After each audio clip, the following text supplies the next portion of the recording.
sejas bem-vindo ao Quem Cala Consente. Hoje, pela primeira vez, vou responder aos vossos pedidos e vou falar sobre o ambiente profissional. Vamos falar sobre egos no trabalho. O meu nome é Mário Portela. Bem-vindo ao 96º episódio do Quem Cala Consente. Quem Cala Consente. Podcast por Mário Portela.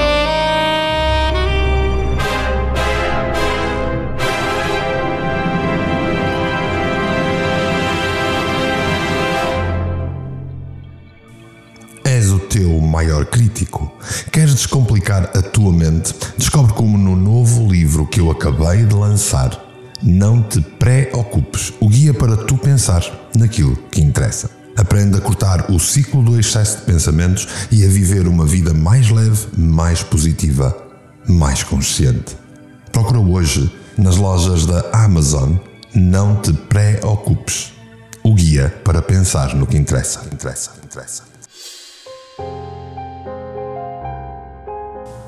Pois é assim, nos últimos episódios tenho-te dito para me enviares propostas, sugestões de temáticas que queiras ver abordadas aqui no Quem Cala Consente. A ideia é vermos à luz da psicologia, da programação neurolinguística e de uma série de outras vertentes o nosso corpo físico, mental e energético em cada área da nossa vida. No fundo, adaptar o nosso plano para vivermos em pleno a cada necessidade de temáticas que ainda possam não ter sido abordadas aqui no teu podcast favorito. Recentemente recebi algumas propostas, eu diria até queixas, sobre a dificuldade de relacionamento e o ambiente tóxico que cada vez mais prolifera nas empresas, no ambiente do trabalho. Decidi para hoje trazer-te os egos do trabalho. Os egos inchados e inflamados no ambiente do trabalho são um dos maiores obstáculos ao nosso sucesso, à nossa harmonia e à nossa produtividade, mas também para a própria organização. A produtividade, a harmonia do ambiente fica em causa exatamente por causa disto. Quando permitimos que o nosso sentido de self, o nosso sentido de eu, se torne desproporcionado e comece a dirigir as nossas interações, entramos num território psicológico perigoso que pode ter ramificações de longo alcance, não apenas para nós mesmos, mas para todos à nossa volta. No cerne de um local de trabalho, na tua profissão, na empresa onde estás, o domínio do ego cria uma míriade de comportamentos tóxicos, politiquices mesquinhas, competição impiedosa, arrogância descarada e inseguranças profundamente enraizadas que estão mascaradas de bravado, que são mascaradas de coragem. Estas dinâmicas criam uma cultura de desconfiança, de ressentimento e medo que sufoca a inovação, a colaboração e, em última análise, o sucesso pessoal e, acima de tudo, o sucesso da empresa.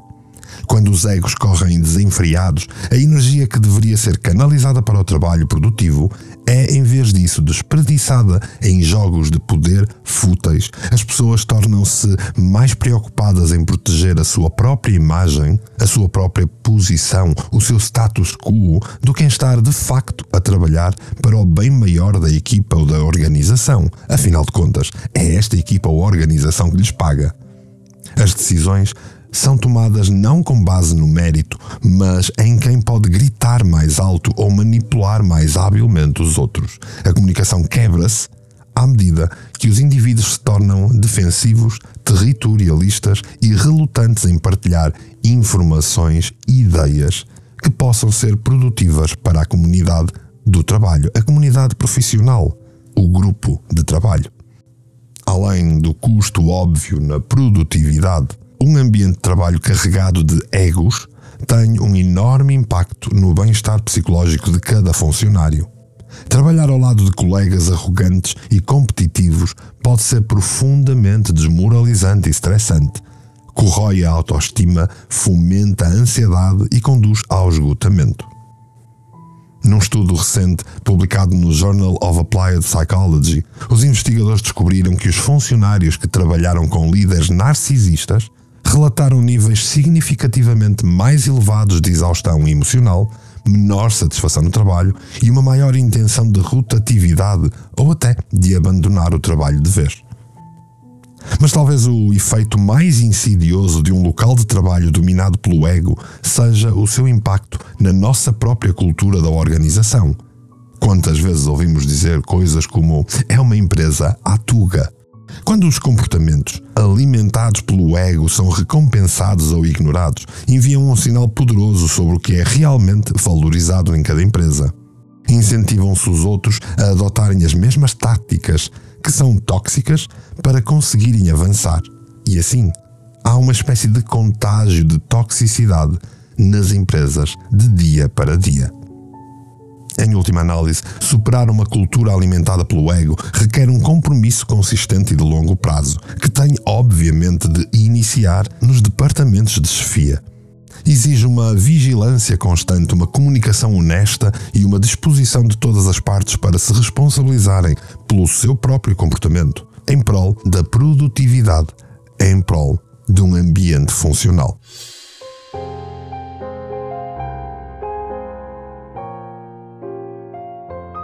Politiquices e jogos de poder.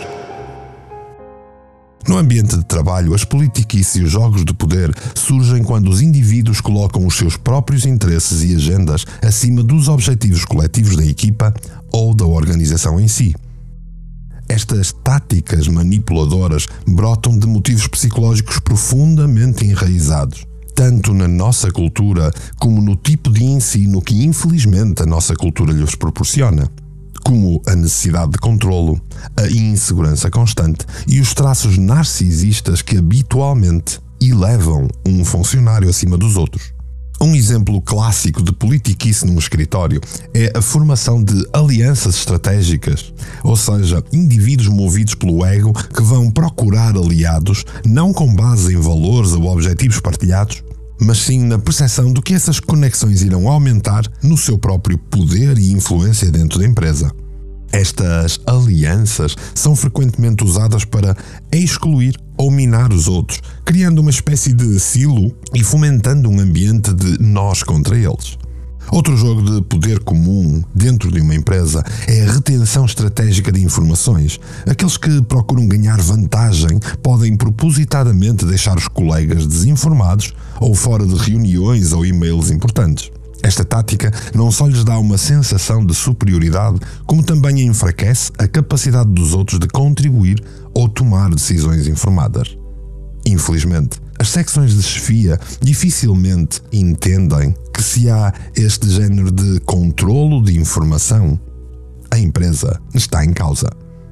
E depois, claro, os rumores e a fofoca são também armas favoritas no arsenal dos políticos de escritório. Ao espalharem informações, muitas vezes imprecisas ou então francamente falsas, sobre os outros, sobre a empresa, sobre a chefia, procuram manchar reputações e semear discórdia. É uma maneira covarde, mas eficaz de minar potenciais rivais ou desviar a atenção das próprias deficiências que possuem. Por trás de todos estes comportamentos, impulsionados pelo ego, está uma necessidade psicológica profunda de controlo. Aqueles que se envolvem em politiquices muitas vezes sentem que têm pouco controlo sobre os outros, sobre os aspectos das vidas dos outros. Então tentam compensar, manipulando o ambiente de trabalho. É uma maneira de se sentirem poderosos num mundo que os faz sentir impotentes. E claro, não podemos esquecer o narcisismo em si. Uma sensação de grandiosidade, de autoimportância, é um grande fator motivador destes problemas. Os narcisistas veem o local de trabalho como um palco para se exibirem e obterem a adulação que tanto anseiam. Manipular os outros é simplesmente um meio para esse fim. Uma maneira de manter o foco firmemente direcionado para eles. Portanto, como podemos navegar neste campo minado de politiquices, preservando a nossa integridade? A ti que me estás a ouvir desse lado, se vives este género de situação no teu local de trabalho, A chave é manter-te o mais neutro possível. Evita envolver-te em fofocas ou tomar partido em disputas. Se te encontrares preso no meio de uma situação de politiquice, documenta as tuas interações de forma factual, caso necessites de recorrer a elas mais tarde. Acima de tudo, mantenha o foco no trabalho em si. Não deixes que as agendas egoístas dos outros te distraiam da tarefa em questão. Dificilmente deves ir atrás daquilo que os outros dizem que é verdade. Ao consistentemente produzires trabalho de alta qualidade e tratares todos com respeito, irás provar o teu valor de formas que nenhuma quantidade de manobras de politiquice podem igualar. Claro, mesmo os melhores esforços nem sempre impedirão de seres o atingido por estes jogos de poder. Quanto mais tu subires numa organização, quanto mais respeito receberes numa organização, mais provável é que sejas puxado para uma refrega de política. A chave é permaneceres consciente das dinâmicas do jogo e tomar decisões intencionais sobre quando e como te deves envolver. Em alguns casos, uma certa quantidade de manobra política pode também ser necessária da tua parte para conseguires que as coisas sejam feitas ou para protegeres a tua equipa ou o teu trabalho. O truque é envolver-te nestas táticas de forma que permaneças alinhado com os teus valores, a tua ética. Usa a tua influência para elevar os outros e avançar para metas dignas, não apenas para a autopromoção. Em última análise, o antídoto para uma cultura de trabalho movida pela política e jogos de poder é a liderança consciente que modela uma maneira diferente de ser. Ao baseares consistentemente as tuas ações em princípios de integridade, transparência e colaboração genuína, podes ajudar a deslocar as normas organizacionais ao longo do tempo. Por isso, não te envolvas, fica neutro. Ou pelo menos documenta tudo, de forma a que não sejas o próximo a ser visado pela politiquice.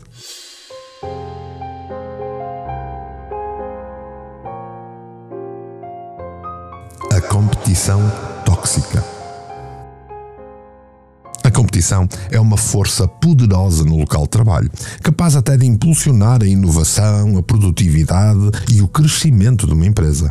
Só que há uma linha ténue entre competição saudável, que nos motiva a dar o nosso melhor, e a dinâmica tóxica da competição, que corrói a moral, faz sabotagem à colaboração e deixa um rastro de esgotamento e ressentimento dentro da empresa. Num ambiente de trabalho saudavelmente competitivo, o foco está na automelhoria. Os indivíduos são encorajados a estabelecer metas pessoais desafiadoras, a desenvolver as suas competências e conhecimentos e a esforçar-se continuamente por um desempenho de alto nível. O sucesso é medido contra o seu próprio potencial, não contra as realizações dos outros. A competição não é uma comparação tóxica. Infelizmente, em contraste, uma cultura de competição tóxica é alimentada por uma mentalidade de soma zero. A crença de que o ganho de uma pessoa requer necessariamente a perda da outra. Neste ambiente, os indivíduos veem os colegas não como colaboradores, não como membros de uma equipa, que estão a caminhar face a um objetivo comum, mas sim como adversários a serem derrotados a todo custo. Quantas empresas não têm o melhor funcionário do mês? Quantas empresas não estimulam este género de competição tóxica, que normalmente só vai despoletar inseguranças, só vai despoletar problemas nas pessoas, afetar a sua felicidade no trabalho e, inerentemente, destruir a empresa por dentro. Este tipo de mentalidade manifesta-se numa série de comportamentos que são corrosivos. A sabotagem torna-se comum, indivíduos retêm deliberadamente informações, minam os esforços dos outros ou mesmo reclamam crédito pelo trabalho daquilo que não foi feito por eles. A fofoca maliciosa, a intriga vai prosperar, já que estas pessoas procuram obter vantagem atacando a reputação dos outros, atacando o que estiver ao alcance deles. Talvez o sintoma mais pernicioso de uma cultura de competição tóxica seja a glorificação do excesso de trabalho. O equilíbrio pessoal-profissional fica sacrificado no altar desfrutar do avanço da carreira. E assim, aqueles que trabalham mais horas dormem menos, mas são celebrados como heróis. Assim, aqueles que trabalham mais horas, mas não têm tempo para a família, são celebrados como grandes trabalhadores. Isto cria uma queda para o poço, que rapidamente vai conduzir ao esgotamento, à redução da produtividade e ao aumento da rotatividade. Por detrás destas dinâmicas disfuncionais estão frequentemente profundas inseguranças psicológicas. Para muitos, a necessidade compulsiva de vencer a todo custo é enraizada numa frágil autoestima. Eles definem o seu valor inteiramente com base no seu desempenho relativamente aos outros, tornando até mesmo pequenos contratempos em fracassos insuportavelmente ameaçadores. O perfeccionismo é um fator que vai contribuir para esta toxicidade de competição. Aqueles com tendências perfeccionistas muitas vezes colocam a sua pressão irrealista sobre si mesmos para serem os melhores e sobre os outros por se tentarem sobrepor. Não importa o custo pessoal, não importa o custo adicional. Eles tornam-se obcecados em ultrapassar os outros, vendo qualquer coisa menos que o primeiro lugar como um fracasso total. Como Sean Anker eloquentemente afirma no seu workshop sobre trabalho funcional, a competição no local de trabalho é saudável até ao ponto em que motiva as pessoas a darem o seu melhor.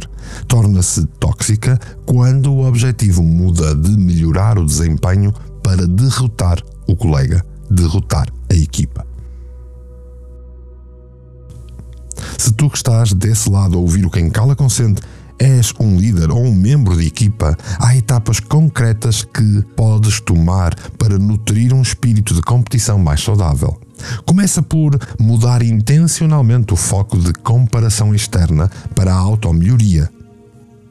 Estabelece metas pessoais significativas e celebra o progresso ao longo do caminho. Celebra o teu progresso, o progresso de uma equipa inteira. Quando encontrares contratempos ou reveses, trata-os como uma oportunidade de aprendizagem e crescimento, não como um indício de fracasso ou fraqueza. Da mesma forma, é importante fazer um esforço consciente para celebrar os sucessos dos teus colegas ou dos teus funcionários. Reconhece as suas realizações, expressa apreço pelos seus esforços e alegra-te genuinamente com essas vitórias. Ao adotares esta mentalidade de abundância, sairás da mente de pobre que normalmente destrói as empresas em Portugal. A crença de que há oportunidade e reconhecimento suficiente para todos vai alterar o tom da competição para uma colaboração. Se fores um líder, é fundamental modelares os comportamentos que tu desejas ver a acontecer à tua volta. Demonstra uma ética de trabalho forte, mas também dá prioridade ao autocuidado e ao equilíbrio. E permite que os outros façam exatamente o mesmo. Celebra não só as realizações individuais, mas também os sucessos de toda a equipa. E deves estar vigilante contra politiquices ou práticas que, mesmo involuntariamente, possam fomentar uma competição tóxica que vai certamente afetar a produtividade. No fim de contas, a chave para navegares na dinâmica competitiva de um local de trabalho é lembrar-te de que a nossa humanidade é comum. Quando vemos os nossos colegas não como adversários a serem derrotados, mas como companheiros numa viagem, uma viagem profissional, com aspirações e medos semelhantes, abre-se uma porta para uma nova forma de interação mais compassiva, mais gratificante, mas igualmente mais lucrativa. E é neste espírito de ligação humana genuína que o verdadeiro potencial, tanto individual como organizacional, é finalmente libertado.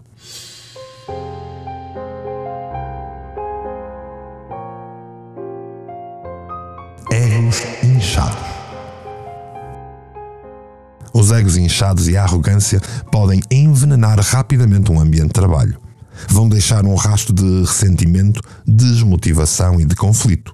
Estas pessoas com ego inflamado manifestam-se de várias formas, desde monopolizarem constantemente as conversas, menosprezarem as ideias dos outros, ou até se gabarem sem parar dos seus próprios feitos, por mais insignificantes que sejam. O impacto na moral de uma equipa é profundo. Ninguém gosta de ser desrespeitado ou ver o seu trabalho desvalorizado. Concordas?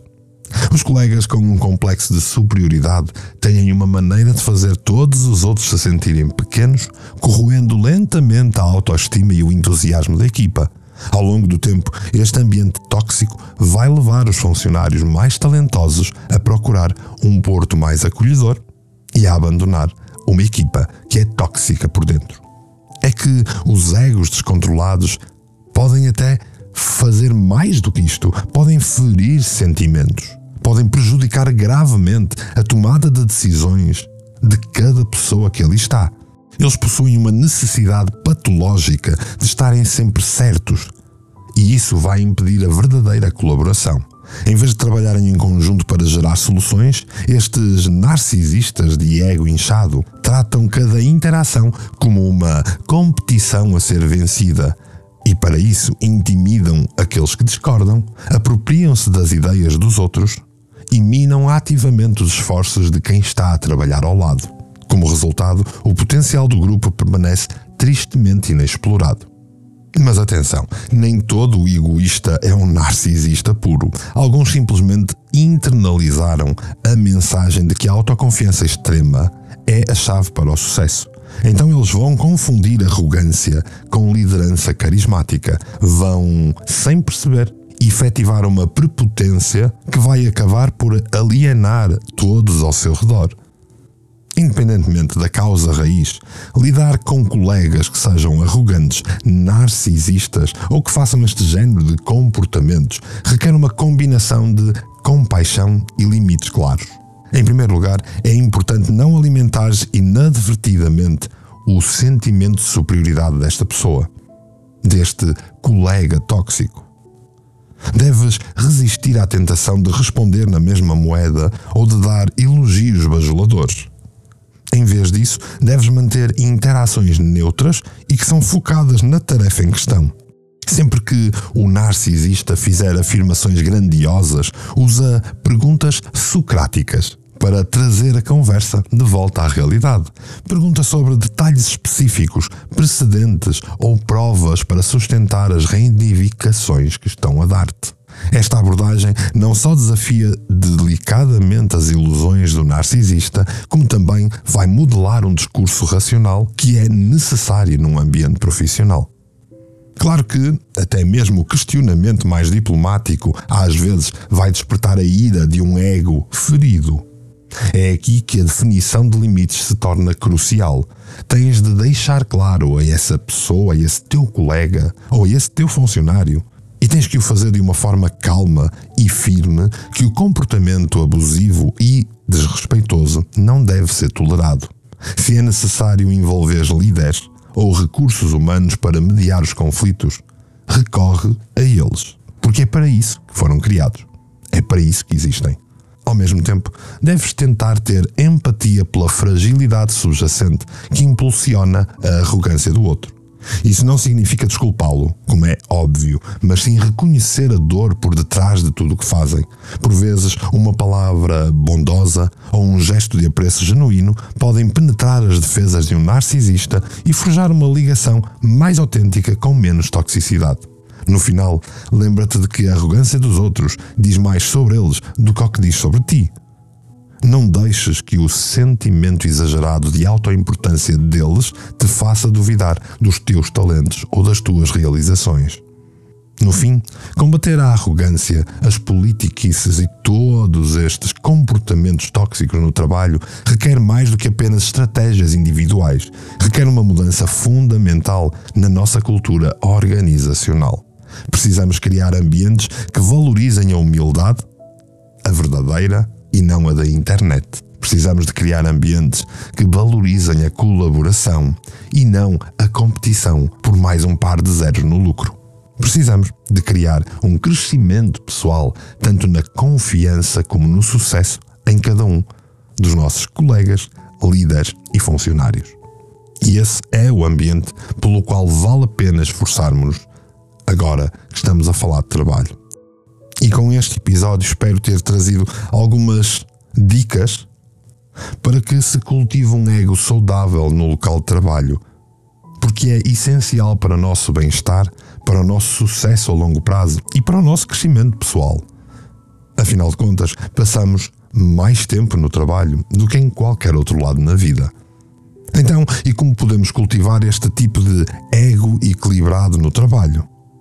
Uma prática-chave é a autorreflexão regular. Reserva alguns minutos todos os dias para olhar para dentro e verificar as tuas motivações e reações. Faz perguntas a ti mesmo como: estou a agir a partir da minha integridade, a seguir os meus valores e a minha ética? Estou a fazer o meu melhor ou simplesmente estou a tentar impressionar alguém? E nunca te esqueças, quando vais para um ambiente de trabalho, é isso que ele deve ser, o teu ambiente de trabalho. Não vais para lá para fazer amigos nem conversar sobre a novela. Mais cedo ou mais tarde, isso vai trazer problemas. É um ambiente de trabalho. Não é para discutir filosofias ou diferenças ideológicas. É um ambiente de trabalho. A ideia é que uma determinada empresa faça um determinado objetivo e tu trabalhas para isso. E é só e apenas isso. Quando abandonares, vais ter com os teus amigos, com a tua família e viver a vida onde podes existir para além da racionalidade.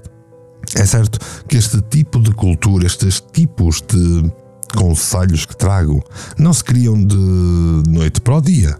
Mas cada um de nós tem a oportunidade de plantar sementes por meio das nossas próprias maneiras de ser, por meio da nossa própria ação.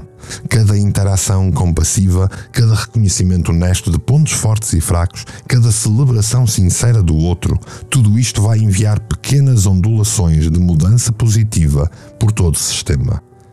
E evita ser rancoroso, porque se tentares fazer ao outro aquilo que tu vês o outro a fazer-te a ti, não estarás tu a fazer exatamente a mesma coisa, a ser tóxico no teu ambiente de trabalho. A jornada não vai ser fácil, mas o crescimento raramente é fácil. Vai haver recaídas, contratempos, dias em que a velha armadura vai sentir-se mais segura do que a corajosa vulnerabilidade.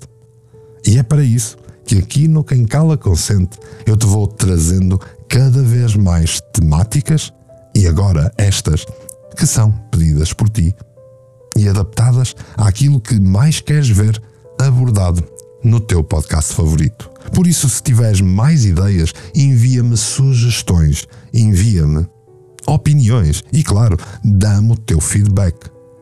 E se ouviste este episódio hoje até ao fim e me tens acompanhado em toda esta jornada, pois eu só tenho é que te agradecer profundamente, assim, polvilhado com um sorriso.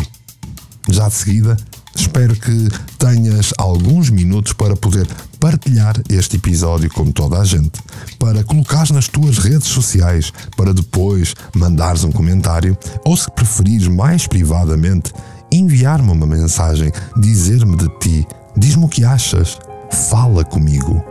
Afinal de contas, quem cala, consente.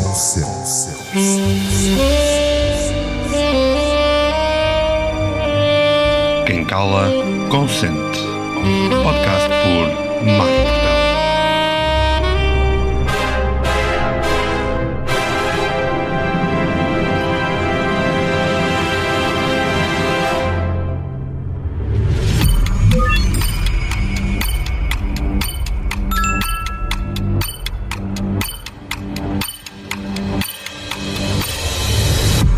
Canal Portugal Místico. Foi feito para ti.